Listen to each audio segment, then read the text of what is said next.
On today's show, the absolute train wreck that was this past weekend's games against the Blue Jackets, and when can we expect Protas and LT to be back with the Caps?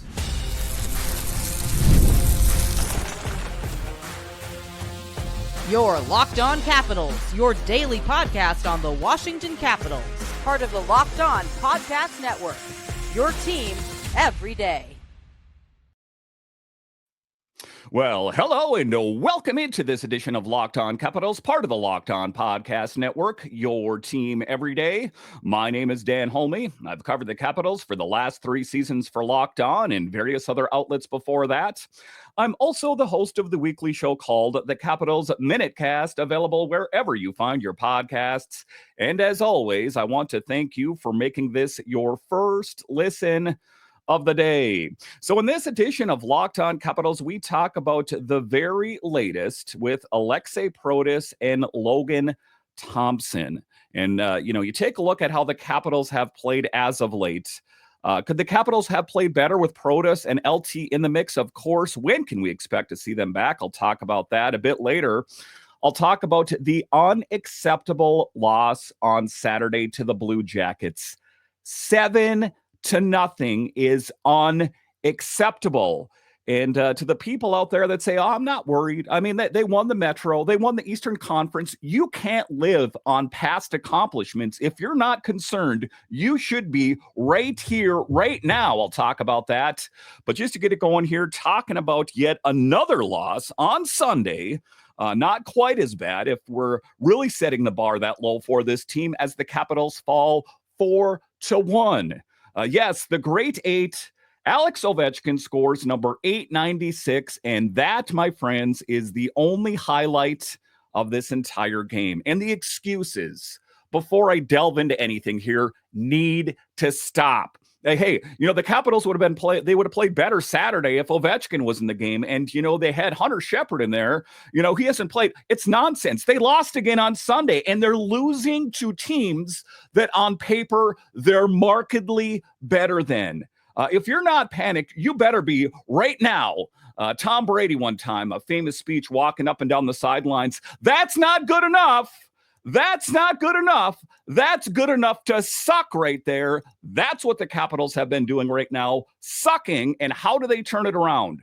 And, I've already heard some people say, hey, you're being pretty tough on this team, Dan. I mean, look at what they did. Enough. Are you going to tell yourself that when they get swept in the first round of the playoffs? It could happen. Complacency will get you nowhere. So, you take a look at the pieces, and I'll talk about in the third segment, Protas back and Logan Thompson back. Would that have made a difference? Maybe. I don't want to live in the maybe, woulda, shoulda, coulda been. They lost 2 games, and they're out of the President's Trophy thing. And I'll talk about a bit here about how I'm not too concerned about that. But this team is slipping, and they're not slipping at the right time. There's never the right time to slip. But I would have rather had it or done earlier in the season where they could have figured it out. As of now, I feel like they're kind of flailing, like someone pulled a bag over their head and they're just kind of, flailing, trying to hit their attacker. There is a lot to be concerned about. And, I listened to the post-game interviews with Wilson and Chikrin, and of course, they're professional athletes. They're not going to say they're worried. It's like the old adage that you never tell your kids about money problems, or you never talk to your kids about, stress with your spouse. They keep the appearances that everything is A-okay. And I think that the Capitals, the organization, is doing a good job doing that, saying, hey, the sky's not really falling. Despite what you've heard, the sky's not falling. I mean, look at what we've done this year, that I think we need to be really concerned. And, Alex Ovechkin, like I said, he was the bright spot in Sunday's game, but where was everything else? Charlie Lindgren was in net. When you keep starting to cut excuses, that is really showing the weakness in your team. So let's do it. I'm getting worked up here, if you can't tell. We'll start first. Usually I talk about, do you want to hear the good news or the bad news first? Well, I guess it's the bad and the worst news surrounding the Capitals as I talk about a 4-1 loss against the Columbus Blue Jackets, which followed just 24 hours after a matchup with the same team losing in both stinking games. And giving credit where credit's due, that Fantilli guy, man, he is pretty good. 4 goals in 2 games. Jet Greaves, wow. He is definitely a netminder to circle. Was playing with Cleveland earlier in the week and came up and has just knocked it out of the park. That this team run under the tutelage of Dean Evison, former Capitals assistant coach, is really, surprising a lot of people. And, it wasn't too long ago that we were talking about that. The Blue Jackets played better, but they're not good enough to make it to the playoffs. Ultimately, I don't know where they're going to fit in, who they're going to get slotted against. But, again, I think it's important to give credit where credit's due. And the Blue Jackets showed up to play, and they took advantage of a team, the Capitals, that I think they caught them flat-footed. Missed plays, missed opportunities. The Blue Jackets simply outplayed the Capitals. Make no mistake about it. So the Columbus Blue Jackets really had the Capitals number. So it was a tough outing, suffices to say. Now, the Capitals put up a more competitive fight on Sunday, but the defeat places them in a challenging situation as they head into their final 2 games of the regular season. And, like I said, in those post-game presses are talking about these games don't hold a lot of significance because we already have the playoffs clinch. Listen, you want to fine-tune this car. You want to tune this car up right here, right now, before you make it to the playoffs. So if this all was going on in game number 1 and game number 2 of the playoffs, we'd be talking about a quick exit right now. So things need to get buttoned up and straightened up right away. But you take a look at it. With a 4-1 loss, the Capitals are officially out of the President's Trophy running. Now, you take a look at it. I'm not too worried about it. Because if you take a look at the curse of the President's Trophy, the Capitals have a record of 50 wins, 21 losses, and 9 overtime losses, accumulating 109 points. And then you take a look at the Jets with 55 wins, 22 losses, and 4 overtime losses with 114 points. With only 2 games remaining and a maximum of 4 points available, they can no longer surpass the Jets in the standings. And I don't really care about that. I really, really don't. I mean, that would have been a nice feather in your hat to say we won the President's Trophy again. If this team fans out in the first round again, everything that I've hyped about this team is fool's gold. I was wrong. And those same Locked On hosts around that said the Capitals aren't good enough, they're going to be true. So it doesn't matter how good you play during the regular season. When the rubber meets the road in the postseason, are the Capitals ready? Now, you take a look at it. Historically, the President's Trophy has not been a reliable predictor of postseason success over the past 16 years. Only the 2012-2013 Chicago Blackhawks, who won the regular season championship during that shortened season, have gone on to win the Stanley Cup. So it is not an accurate depictor or, predictor of what is going to happen. But it would have been a good thing, despite, being paranoid and, thinking that just because something happened, historically means it's going to happen to us. But in any event, the Capitals can cross that off as one of their accomplishments. But after the game today, the Capitals will get a day off before heading out to Long Island for 2 crucial away games. And for Capitals fans out there, I don't like to be hard on the team, but at what point do you need to give that tough love? When do the vibes and the positive chemistry and the bands that make them dance song and all this crap just gets put out and concentrate on winning freaking hockey games? Quit high-fiving, quit the shenanigans in the tunnel, and get back to basics of winning some dang hockey games. This is a family show, I can't swear. So that is what we need to do. And get right, because listen, the last time the Capitals played the Islanders, they lost. Alex Ovechkin did the great thing, but other than that, that was the tough thing. Now, but you talk about it in this performance, he did do a good thing, Alex Ovechkin, in the game Sunday, as he scored yet another goal, scoring 896. So if you want something to be really happy about, Alex Ovechkin racking up yet another goal from the high slot there. And, you look at the game, it looked like, hey, they got off to a really great start. Maybe this is going to be something really great.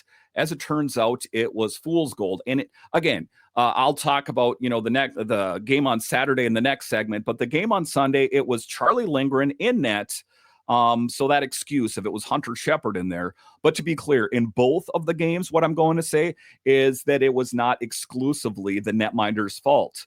Again, I'm talking about the game on Sunday here that, the defense didn't do their part to really help out their netminders.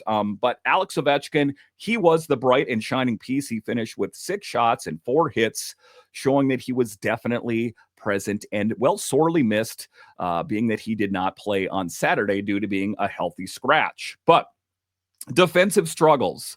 Ovechkin's heroics, the Capitals couldn't shake off the mistakes that plagued their team. And it was sloppy play. And it was a hungry Columbus team that was clawing and fighting to get into the playoffs. Columbus had to win that game on Sunday for greater things. Zach Werenski kicked it off for Columbus with a point shot, and Adam Fantilli capitalized on a costly turnover from Tom Wilson to score what would be the game winner. And you take a look at it, highlights, the Dylan McElrath fight was a good one. It's not often you see Dylan McElrath get worked over, but I'm going to say that he didn't necessarily win it. I don't think he necessarily lost it, but Olivier, he definitely got in some good blows against Dylan McElrath. But Fantilli, again, the guy to circle, regardless of if you're a Capitals fan. He added another goal later in the game, effectively sealing the Caps' fate as a loss. The defense faced some significant challenges, allowing the Blue Jackets multiple high-danger chances. You can't do that against a team that, despite what you saw earlier in the year, has some pretty good offensive firepower, continuing a worrying trend that marks the 11th straight game where the Capitals have given up at least 3 goals. Are you worried yet? And I don't want you to, as a Capitals fan, to be like, stop stressing me out. Listen, it is a little stressful, but they need to turn it around. Now, you take a look at it. The issues have also been a factor with players like Alexei Protas and Logan Thompson, who I'll talk about in the final segment, along with John Carlson, who was a healthy scratch. So the question remains that if John Carlson, Thompson, and Protas were in the game, do you think they would have won on Sunday? No, I really don't. It might have been closer, considering how Logan Thompson has played as of late. I don't think so. And I don't want to live in that world, like I said, a woulda, shoulda, coulda. The team knows they need to sharpen up if they're going to have a shot in the postseason. Can you believe we're talking about this? I think a lot of people were already special ordering their Capitals 24-25 Stanley Cup cakes, to hand out at your party when you're high-fiving your friends. Let's not get too crazy, and let's not etch their name in the side of the Stanley Cup. There is a lot of work that needs to get done, and this is the first lengthy inconsistency of this team.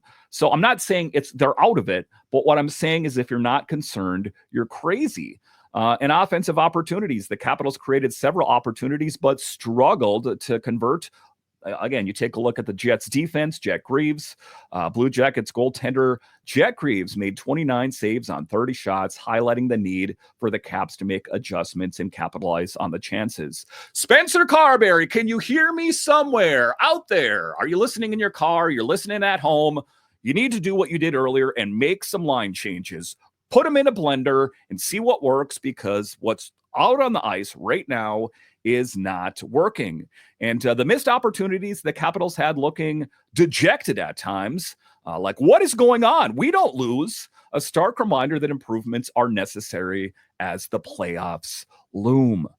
Again, if you're not concerned, you need to be. Dylan Strome notched his 52nd assist of the season. He contributed on Ovechkin's goal. Anthony Beauvillier made a strong impact on the top line with physical play, leading with 5 hits. And Tom Wilson emphasized the importance of maintaining consistency and attention to detail as the Caps gear up for the playoffs. So, you take a look at it, it was a rough game. And I really tried to drive that home because I'm concerned. And I think as Capitals fans, you're concerned. Do they have it? Is Protas going to be ready to go in the playoffs in game 1? Is LT going to be ready to go in game 1 in the playoffs? And even if they are, is that going to be enough? What we saw Saturday, Sunday, sloppy play, and a team that on paper you're markedly better in, what do? Facepalm on unacceptable. All right, so coming up here after the break, we will talk about the most egregious, unacceptable loss that I can think of this season. The loss Saturday against the Blue Jackets, where they fell 7-0. I'll break it all down straight ahead.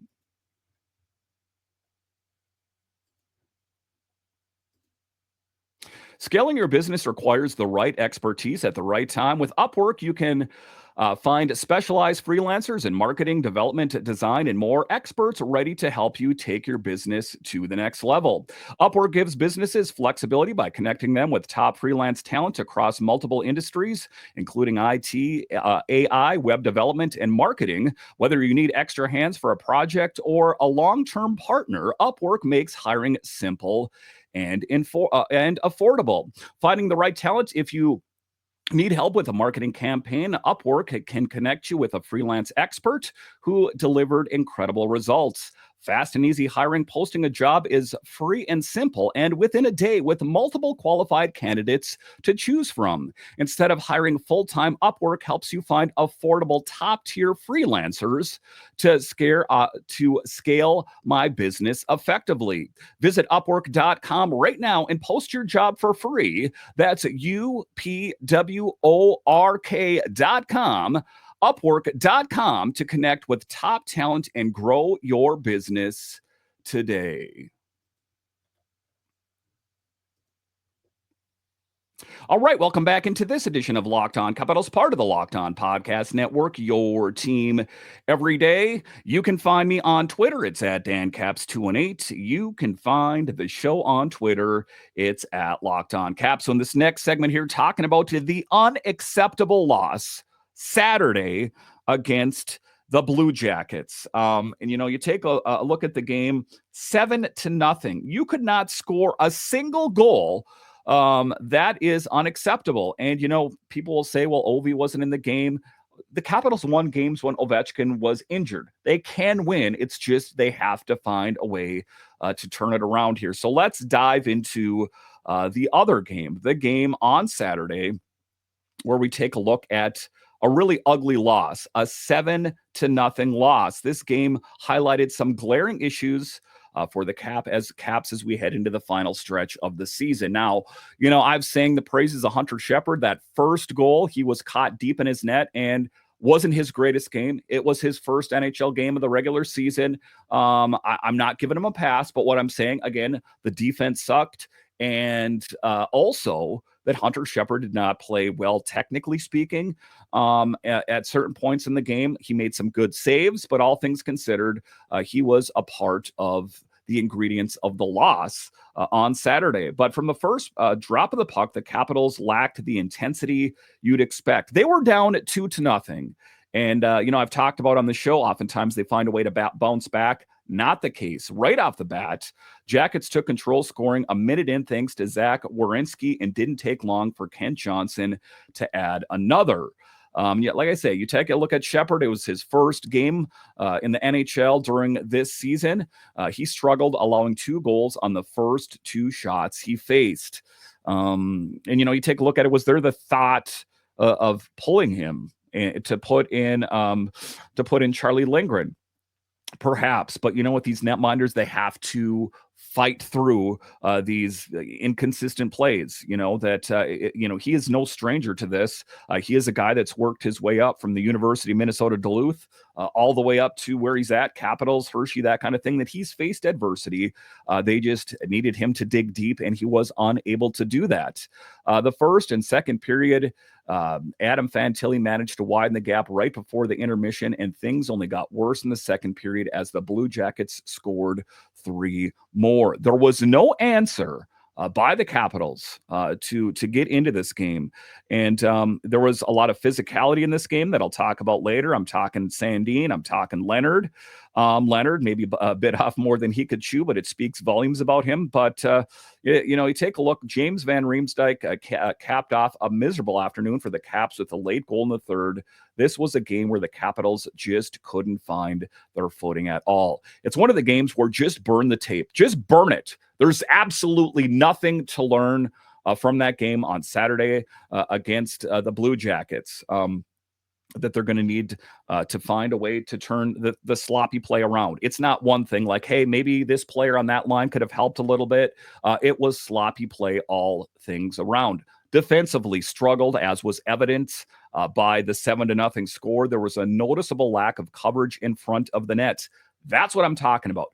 Again, a lot of this goes on Hunter Shepard, but not exclusively. And that made it impossible for Shepard to effectively stop the shots coming his way. He finished the game with 19 saves on 26 attempts. So you got to think that Shep Daddy's not feeling too good after the game, but I think that he kind of saw the lay of the land. And it was clear that the team lacked effort and had shortcomings in form of coverage. But no one player was responsible for the loss, I'm going to say. I think that, when you take a look at a 7-0 loss, you automatically go to the netminder. I don't think it was the case. But I would say that the biggest thing in that game on Saturday was Alex Ovechkin, and I don't think they would have won the game if Alex Ovechkin was in there. The score may have been 7-1 or 7-2, something of that nature. But I still think that they missed his leadership as well in the game. So, sometimes your team has to dig deep. They were unable to do that on Saturday. His leadership and offensive prowess were missed. The Capitals struggled to connect on passes and generate scoring chances. In the game, they managed only 21 shots on Jet Greaves, and our usually reliable power play could only muster one attempt, ending our 6-game power play scoring streak without a single goal. It was not their outing. So if we want to take a look at positivity, and dear Lord, I am digging deep for some positivity. I don't like doing these shows. And if you are an everydayer of the show, I'm the biggest fan, the biggest cheerleader, I guess you could say, for this team when they're playing well. But I also want to give them some tough love when they're not playing as well. But on a positive note, Tom Wilson stepped up, bringing some much-needed energy and physicality. If he's not scoring goals and the team wasn't, he needs to dig into his skill set, which is being the tough guy. And we saw that. He made a notable confrontation with Fantilli after that big hit on Ryan Leonard. And that was a scary moment for Leonard. After that big hit, he was down on the ice for a while. Then Fantilli went right on to score a goal. So that was definitely rubbing salt in the wounds, you got to think, for Ryan Leonard, that just kind of was in the wrong place at the wrong time. Speaking of Leonard, though, he displayed a lot of resilience, engaging in his first NHL fight with Sean Curley, now taking a few hard hits earlier in the game. So it was a tough thing. And again, I think he bit off a little bit more than he could chew. But he held his own. And, that speaks volumes about Ryan Leonard, that, when you size a guy up and that he's bigger than you, to still want to fight says a lot. And, I wouldn't say that Leonard got his butt kicked. I would say he somewhat held his own, but I definitely don't think that Leonard won the fight either. But kudos and a tip of the hat goes out to Ryan Leonard for taking on a tough opponent. And that's the skill set that we knew that Leonard had. He's a 30-goal scorer with Boston College, but also has some physical grit. The one thing he needs to do in the offseason is take a page from the Tom Wilson book. If you remember Wilson, when he first entered the league, he's not the same guy that he is now. I still think, despite his big frame, that he could bulk up, hit the gym to really be a truly guy that you don't want to mess with, kind of on par with a Wilson-type player. But his effort stood out. It wasn't enough to lift the Caps over the Jackets. And, again, watching that game, it was a game that there was no redeeming quality, really. I mean, I pointed to the couple things there. Wilson stepping up, Leonard, doing what he did out there, laying out some big hits there, getting in a fight, trying to generate something. It ultimately was not enough. But in that game, discipline was another issue that plagued the team, with misconducts from Pierre-Luc Dubois, Trevor Van Riemsdyk, leading to further complications on the ice. In this game, it truly felt like nothing could go right and everything could only go wrong for the Capitals. So that's the case. You take a look at it. It was an ugly game on Saturday, a little less ugly, I guess you could say, on Sunday. But this team needs to rally. They need to turn it around, because guess what? They have the Islanders on deck on Tuesday, and that's going to be the test. Again, if you are not the kind of person that likes to push the panic button, what are your thoughts going to be if they drop, and I hate to say it, against the Islanders? Let's hope that's not the case. Let's hope they can batten down the hatches, figure out what's wrong, and get back into the win column. All right, so coming up here after the break, when can we expect to see Protas and Logan Thompson back out on the ice? They're getting in some work. What is their ETA, and will they be back before the playoffs? And just what can we expect from them when they return? I'll discuss straight ahead.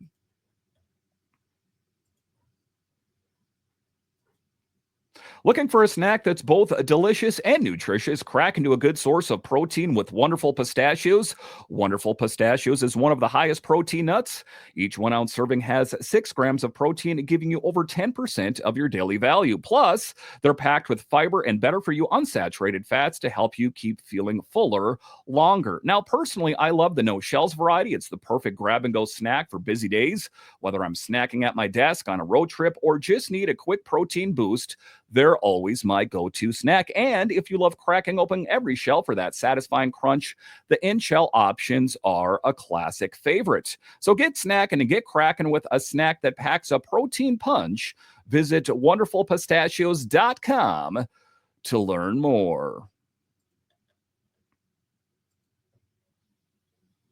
All right, welcome back into this edition of Locked On Capitals, part of the Locked On Podcast Network, your team every day. The best way that you can help grow the show is to subscribe to Locked On Capitals on YouTube and comment anything down below. So 2 key players that have been out of the Capitals lineup for some time. I'm talking Logan Thompson. I'm talking Alexei Protas. When can we expect to see them back? Is there a definitive answer? It's been a bit murky, shall we say, when it comes to what Spencer Carberry has said. We know that that Logan Thompson got in some work at MedStar, getting some skating in, but just skating. He wasn't taking any pucks or anything like that. So it does seem to be a slow build. So what is the latest on Pro and LT? Let's dive into that. Everything's on track is what Spencer Carberry says, quote unquote. Now, while it might be tricky to set a precise timeline for his return, we're all hoping to see him back on the ice soon. We're talking about Alexei Protas to start out here. Now, if you remember, Protas took a skate cut to the top of his foot during that game against the Blackhawks on April 4th, but he's been making strides in his recovery and has been wearing a walking boot since then. And what we miss from Protas is him setting up in front of the net, deflections, screening the netminder, looking for second, third opportunities.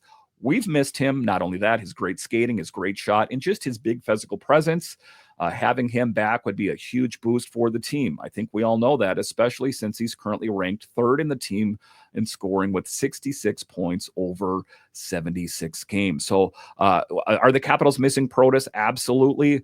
And I think that he could be at least part of the difference maker when the Capitals are in the playoffs, but we don't want to put all of our eggs in the Protas and Logan Thompson basket, because sometimes that, for one, that's a lot of pressure on those players to, take this team and lift them over the top.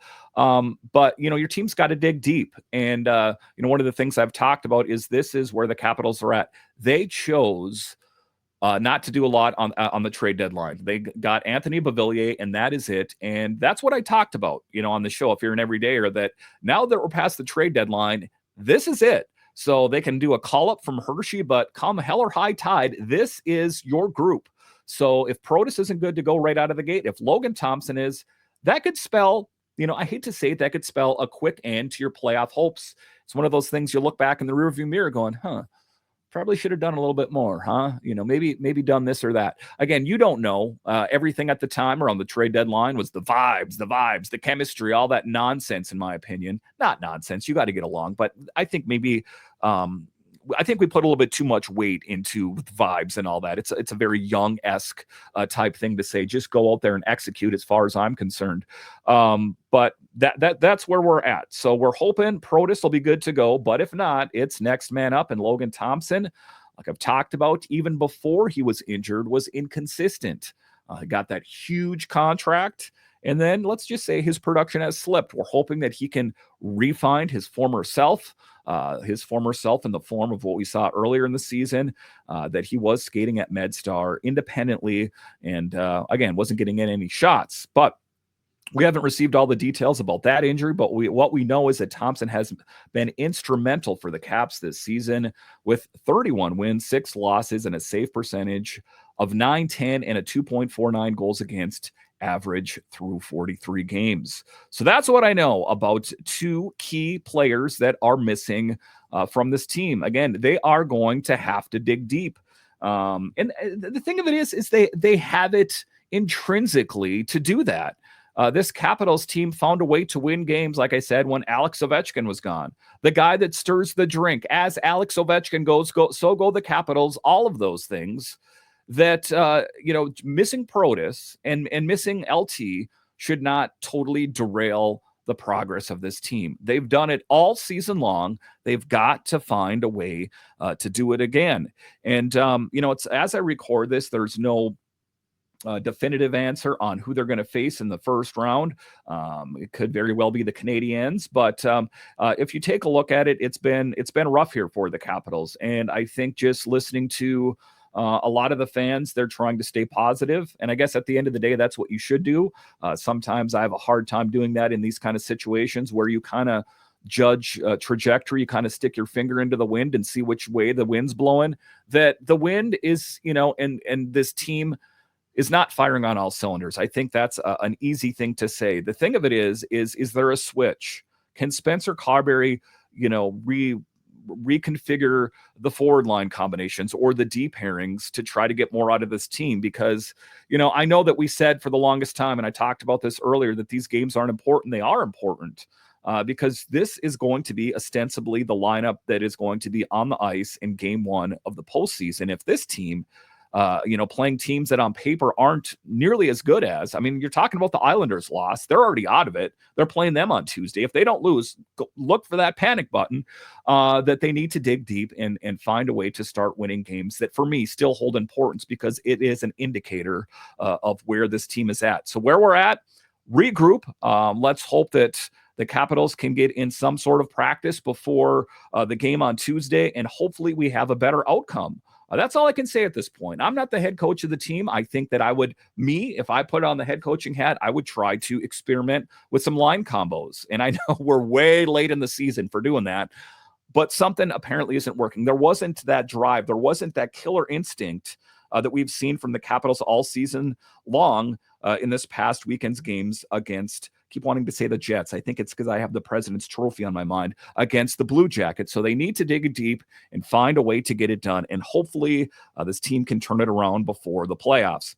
All right. Once again, I want to thank you for joining me on this edition of Locked On Capitals, your only daily year-round podcast covering the Capitals. And I want to thank all of you that listen on the audio side and watch this on YouTube. You are what makes this show successful. When you're done here, head on over to Locked On NHL, as they have you covered 5 days a week, covering all of the NHL, available wherever you find your podcasts and on YouTube. All right. Once again, I want to thank you for joining me on this edition of Locked On Capitals, part of the Locked On Podcast Network. It is your team every day. My name is Dan Holme, and I'll talk to you again next time.